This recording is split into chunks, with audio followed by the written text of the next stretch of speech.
Holidays, school breaks, and weekends are the busiest days to go to Disney World. But if you're going on those days, how do you avoid the insane crowds without feeling overwhelmed? Well, in this video, I want to share with you my best tips so that you can avoid the crowds and long lines on busy days so that your family can have more fun and less crowd-inducing anxiety.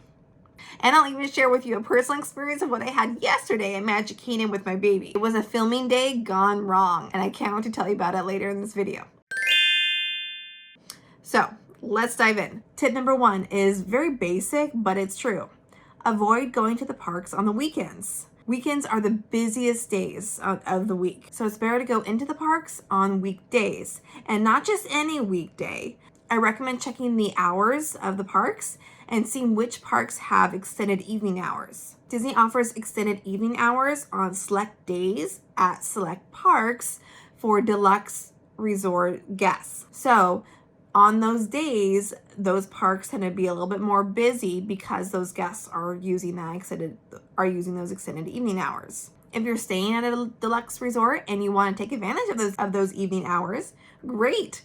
I recommend if you have a park hopper to park hop into that park later in the day. However, if you don't have a park hopper, just know that park was going to be a little busier that day than it might normally be on non-extended evening hour days. And you can always enjoy your resort on the weekends, which is awesome. Have a resort day, relax. Tip number 2 is to take advantage of times of day when wait times for the rides are at their lowest. So that is rope drop, parades, fireworks and nighttime shows, and park close. So rope drop is Disney speak for park open. So if the park's scheduled to open at 9 o'clock is rope drop. And I recommend getting there 30 minutes before that. But if you are a Disney World hotel guest, you actually get access into the park 30 minutes before park open. So if the park opens at 9, you get in at 8:30, and I recommend getting there to the gates at 8 a.m. so you are ready to go to head straight to your must-do rides first before anybody else. Now, I also recommend allowing about an hour commute time from whichever hotel you're staying at because Disney transportation can be a bit unpredictable at times. So it's good just give you a cushion of time when you arrive at the gate. Early mornings are the best times to go on your must-do rides before the bulk of the people start arriving. Another time is during parades, which is actually only at Magic Kingdom because Magic Kingdom is the only park with a parade. And wait times are usually low during the parades. If you haven't seen the parade, I recommend seeing it. But if you've seen it or you don't really care to see it, go on a ride. You can do Pirates of the Caribbean or a Fantasyland ride or Space Mountain or maybe Jungle Cruise. Those rides typically have lower wait times than when there's not a parade happening. Another time is fireworks at Magic Kingdom. Again, if you haven't seen them, go see them first. Maybe on a second Magic Kingdom day, you can go on rides during those show times. And the first show of Fantasmic at Hollywood Studios. Those are great times to go on rides because the wait times will be lower because everyone's going to be watching the show or watching the fireworks. Epcot also has a nighttime show called Luminous. However, it starts at 9 p.m., which is when the park closes. So rides are closing too. So it doesn't really help you at all to go on a ride during that show because their rides are closed. And then park close. Speaking of, you can get in line for a ride even a couple minutes before the park closes. And that ride will have a lower wait time and you won't be using park time to wait in the line. So win-win. And my favorite ride to do that with is Slinky Dog Dash because it's all lit up at night, and during the day the line usually gets pretty hot and it's always long. So nighttime is a great time to go on that ride. And that's in Hollywood Studios. And tip number 3 is to use a strategy for the late morning, early afternoon. Thing that I love to do is to go see shows. Every park has shows that you can go see, and there's a lot of them. So you can still enjoy the park without waiting a long line. And you can usually sit indoors, which is even a bonus, right? Or you can go on less popular attractions around the parks. And there are some, like Magic Kingdom. You can do the Liberty Bell Riverboat on Rivers of America in Frontierland, or Carousel of Progress. In Hollywood Studios, you can go on Star Tours. In Epcot, you can go on Living with the Land. Or in Animal Kingdom, you can go to Rafiki's Planet Watch and ride a train up to a petting zoo. Those are great options to do that normally don't have any wait, even during the peak times a day. And if you would like a free PDF list of all the shows and underrated rides that you can do during the busiest times, then see the link below and I'll send you a free PDF. Also, during that time, you can go see photography cast members so you can get your family's pictures taken while everyone else is in line for rides. Or you can even go back to your hotel for a nap. Just note that it could take a while to get from the park to your hotel, maybe an hour one way, so that'll eat up a lot of your park day. And then tip number 4 is my favorite way to avoid the crowds. But before I get there, why don't you hit that subscribe button for more helpful videos like this? And if you do find this video helpful, please like it. Okay, next is my favorite way to avoid crowds. Book a table service dining reservation. It's a sit-down restaurant. And you don't necessarily have to book at a restaurant in the park you're in. You can do it at a nearby resort.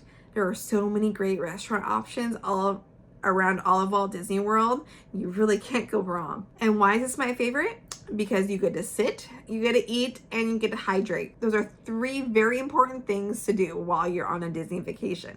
And it's going to relax and recharge you, which is what you're going to need at that point. And you can do this for lunch or dinner. And it's something that you can look forward to even during the busy times. And bonus tip for the more popular restaurants, you can start booking your dining reservations 60 days before you check in. Now, if you want to eat at a popular restaurant such as Space 220 in Epcot, then I recommend booking that towards the end of your trip, because you'll have less competition towards the end of your trip than at the 60-day mark. And I love that you can actually book dining reservations for your whole vacation 60 days from when you check in. It's really great and super helpful. But only at Disney World, you can't do that at Disneyland. You have to book 60 days from the day you want to dine. But if you do want to eat at the quick service restaurants and you want to avoid those crowds, then you might want to consider eating not during peak meal times, like between 10 and 11 in the morning or 2 or 3 o'clock in the afternoon, because those restaurants will be less popular at those times than during regular breakfast, lunch, and dinner times. And tip number 5 is to use the My Disney Experience app. You can check wait times on the app. You can join a virtual queue, such as Tiana's Bayou Adventure, Guardians of the Galaxy Cosmic Rewind. You can mobile order at those quick service restaurants to really avoid standing in line to order food, which I do all the time. I highly recommend using the mobile ordering feature in your app. And you can also book Lightning Lanes from your app if you purchase them.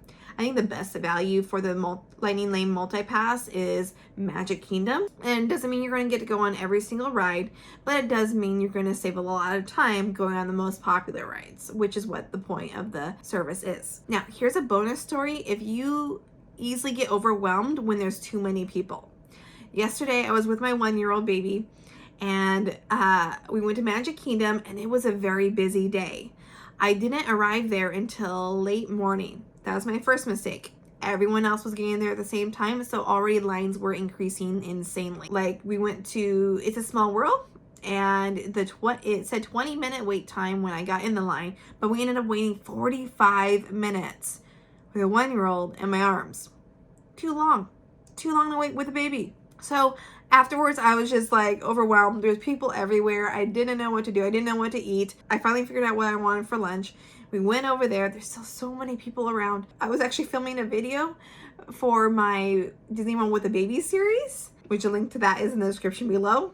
And I had every intention of doing all I could do with my baby there at Magic Kingdom. But honestly, I just got so overwhelmed. I couldn't do it. So after eating lunch, I was thinking about going home. Stopped and I paused. I was like, okay, what's something I want to do? Parade. I want to do the parade. There's still going to be lots of people there, but it's 20 minutes before the parade. I'll see if I can find something. And sure enough, I did. I found a good spot for the parade. I was still seeing over people, but it's fine. I still was able to see it. Now, were there still a bunch of people around me? Yes. Did a couple cut in front of me right before the parade started? Also yes. But once the parade started, did I enjoy myself watching it? Definitely. I just felt so much joy from watching the Festival of Fantasy Parade. It's been so long since I've seen it, and I loved it. It warmed my heart. I love seeing the characters, the floats, that maleficent dragon. So cool. So that brought me joy, and it recharged me a little bit. I'm like, okay, I can do this. I can say, okay, should I go on a ride? Maybe. And so I because there was a lot of people, I fought my way to the Liberty Bell riverboat, and we got on that, and I couldn't bring my stroller. You can't bring your strollers on there, just so you know. So I had to carry Danielle with me onto the boat. But while we were on the ride, we saw deer. Deer. Did you know that there's deer at Disney World? I didn't. I saw real deer. There were the fake deer there, and then there were real deer, and they were so beautiful and so cute. It was just, what? Deer at Magic Kingdom. That was so cool. And by the way, it was announced at D23 that they're going to be creating a Cars land and attractions right there, so they're actually going to be filling in Rivers of America. So soon that won't be there. A date has not been announced of when construction is going to start, but it's likely going to be next year, 2025.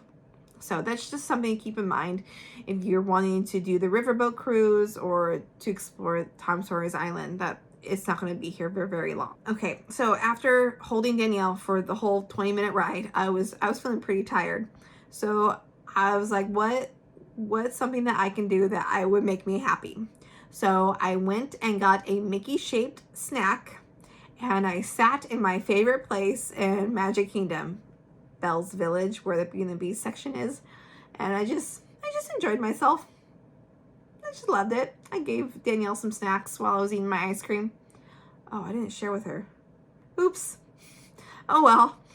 And then after sitting there and eating my treat, I decided I want to go see Mickey's Magical Friendship Fair, which is the show in front of the castle. So we went into the hub area, and there's a little grassy area, and I just sat down, took some baby toys and a couple little books that I brought for Danielle, and just sat them on the ground, and she was having her best life. She didn't care where we were.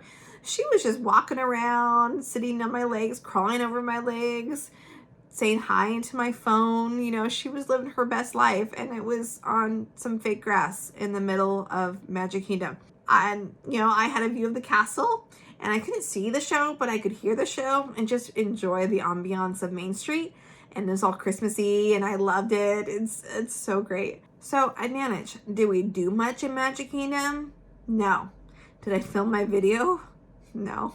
But did I do some things that turned the experience around? Yes, definitely. And did I do some of my favorite things? Yes, absolutely. So if you get easily overwhelmed when the parks are overcrowded, it's best to take a moment, get off to the side somehow, take a breath, pause, and think about what is something that will give you joy right there. Focus on that one thing and go do it. Even if it's a longer line, like let's say if you really want to do Haunted Mansion and it's a 35-minute wait, stand in it. Because you're going to go to do your one thing that you want to do, which will give you that boost to get to do more throughout the day. So I hope that's helpful for you. And you can get a PDF with all these tips I've just shared and a list of shows and underrated attractions in the description below. But if you want some tips on how to save money on your Disney vacation, click here for that video.